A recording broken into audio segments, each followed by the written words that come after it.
magluto tayo ng gata. Ginataang isda. Ayan, meron tayong iniwang ansa. Ayan, sinalang ko na yung gata.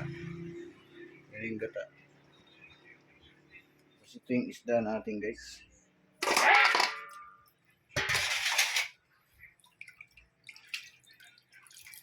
Ayan yung ating isda.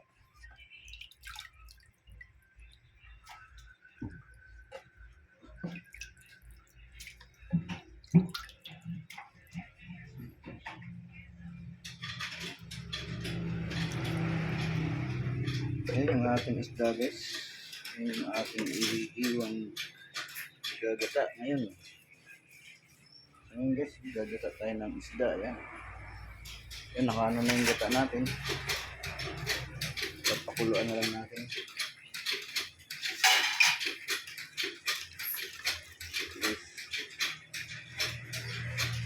Actually,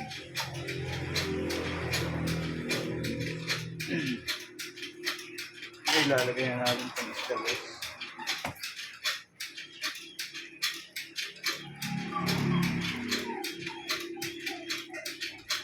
Lalagyan na natin ang isda.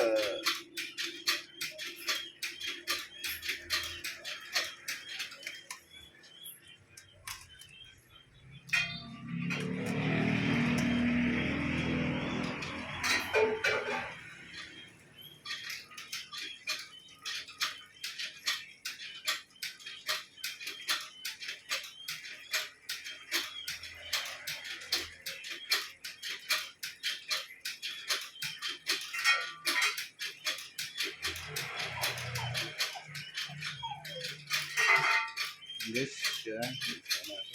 Lalagyan na natin sibuyas, bawang,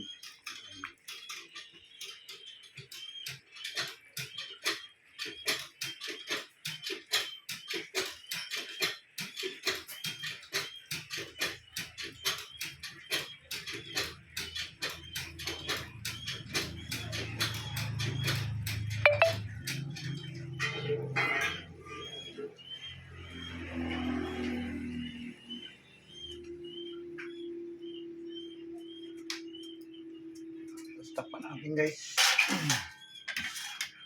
Stop natin yung ating katang isda. Ayan, maraming salamat, guys. At meron pa tayo ditong yung papaitan kanina. Yung papaitan kanina. Papaitan. Na may saging, guys. Yan. Papaitan yan, guys. Kung hindi natin naubos, i-re-rip natin yung ngayon, guys. Pagka gusto natin kumain ng ating recipe is kakain tayo, diba? So yun, guys, maraming salamat. At kung bago ka pala lang sa aking channel, huwag kakalimutan mag-subscribe para lagi tayong updated sa ating mga video ina-upload. And God bless. At share, like, and comment. Thank you, guys. Love you. Bye-bye. Peace.